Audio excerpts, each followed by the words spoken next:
बेटे की जिंदगी से निकल चुकी हूँ, मैं नहीं हूँ उसका हिस्सा। खुदा का वास्ता प्लीज हमारी जान छोड़ दे। तुम्हें आखिर इतना भरोसा क्यों है उसको? अपनी फैमिली को लेकर रातों रात ये शहर छोड़ के चला जा। किसने भेजा?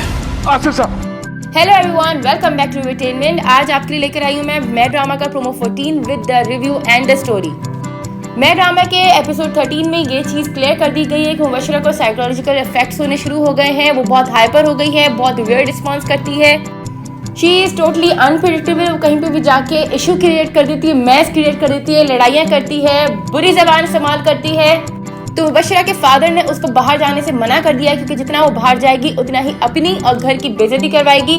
लेकिन उसको फिर भी थोड़ी थोड़ी जगह जाने दिया जा रहा है विद द नर्स, क्योंकि मुबशरा के साइकोलॉजिस्ट ने भी मना किया है कि जब तक उसका ट्रीटमेंट ना हो जाए वो घर से बाहर ना निकले। शर्म नहीं आती किसी दूसरे के शौहर के साथ रोमांस करते हुए? जानती हो किसका शौहर है? मुबशरा जाफर का। हाथ भी लगाया ना तो हाथ तोड़ दूंगी तुम्हारा।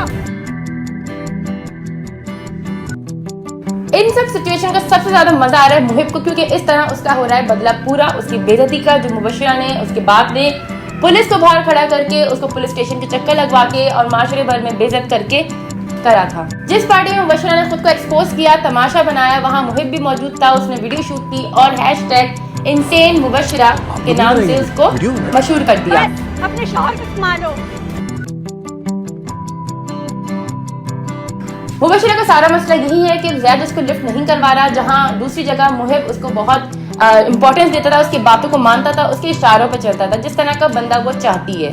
उसी मुहिब ने मुबशरा को डिवोर्स दे दी है और अब वो खुश है हिना के साथ। ये चीज़ बहुत वेयर दिखाई ड्रामे में कि जहाँ जहाँ मुबशरा जा रही है वहाँ पहले से मुहिब मौजूद होते हैं, शॉपिंग करते हुए मॉल में, कहीं बाहर किसी पार्टी में, और हर जगह मुबशरा का मुहिब से इनकाउंटर हो रहा है। और इस तरह वो मजीद डिप्रेशन में जाए जा रही है कि उसकी लाइफ स्ट्रगल कर रही है, मुहिब खुश है। एपिसोड 14 होने वाला है बहुत मजे का, क्योंकि ज़ैद के फादर की हकीकत ज़ैद के सामने खुलने वाली है। आयरा ने बड़ी हिम्मत करके ज़ैद को उसके फादर की हकीकत बताई थी, लेकिन अंजाम क्या हुआ कि आयरा के भाई को और आयरा को सफर करना पड़ा।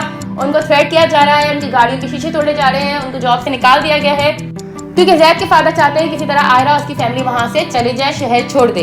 अब सिचुएशन इतनी वर्स्ट हो गई है कि आयरा के पीछे उन्होंने एक आदमी लगा दिया जो कि कह रहा है कि मैं आयरा से शादी करूंगा। वो घर के चक्कर लगा रहा है। आयरा एग्जॉस्ट होकर ज़ैद के घर पहुंच जाएगी, वहां जाके उसके बाप से भीख मांगेगी कि हमारा पीछा छोड़ दो, मेरा ज़ैद से कोई लेना देना नहीं है। ये पूरा एक्ट होगा ज़ैद के सामने, जिसमें उसका फादर कहेगा कि मैं कुछ नहीं कर रहा हूँ, ये सब मुझे नहीं पता कौन करवा रहा है। लेकिन ज़ैद डाउटफुल हो जाएगा क्योंकि उसके दिल में अभी भी अपने फादर के लिए शक है। तो all of a sudden surprisingly Zaid पहुंच जाएगा आयरा के घर उससे बात करने के लिए, और वहां वो देखेगा कि ज़ैद के फादर के गुंडे मौजूद हैं जो कि घर में तोड़फोड़ कर रहे हैं, उन लोगों को घर से निकाल रहे हैं, धमकियां दे रहे हैं। ज़ैद उनमें से किसी एक को पकड़ के मारेगा और मार के पूछेगा कि तुम्हें किसने भेजा है, तो वो फौरन ज़ैद के फादर का नाम लेंगे, जो कि ज़ैद के लिए बहुत ही शॉकिंग होगा। और वहां से सारी स्टोरी फिर पलट जाएगी। जितनी कोशिश ज़ैद का फादर कर रहा था, जितनी कोशिश ज़ैद की बहन कर रही थी उसको मुबशरा के साथ एडजस्ट करवाने के लिए, वो सब हो जाएगी धरी की धरी। ज़ैद के दिल में आयरा की इंपॉर्टेंस मोहब्बत अभी तक थी, उसी वजह से वो मुबशरा को इग्नोर कर रहा था, वो कहीं और एडजस्ट नहीं हो पा रहा था। लेकिन अब जब ये पता चलेगा कि आयरा और उसकी फैमिली मजबूर थी और ये सारी हरकत उसके बाप की है, तो ज़ैद अब किसी की नहीं सुनेगा, वो अपने बाप के अगेंस्ट खड़ा हो जाएगा, आयरा को सपोर्ट करेगा। तो अब फिर आयरा से करेंगे दो लोग दुश्मनी, ज़ैद का बाप और अब ज़ैद की बीवी Mubashra. It says #insane Mubashra. Wow.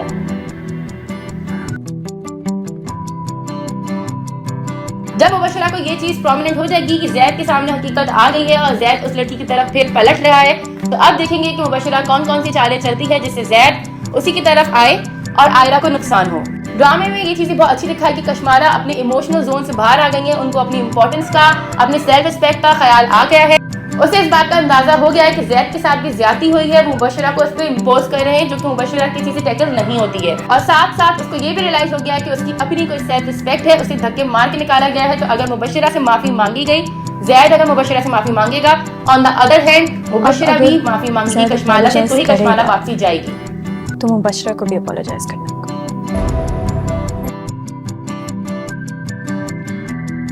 कश्माला के स्ट्रांगली बिहेव करने के बाद उसका फादर आसिफ भी बहुत स्ट्रांग हो गया है, उसने भी दो टोक बात की है मुबशरा के फादर से, जाफर से।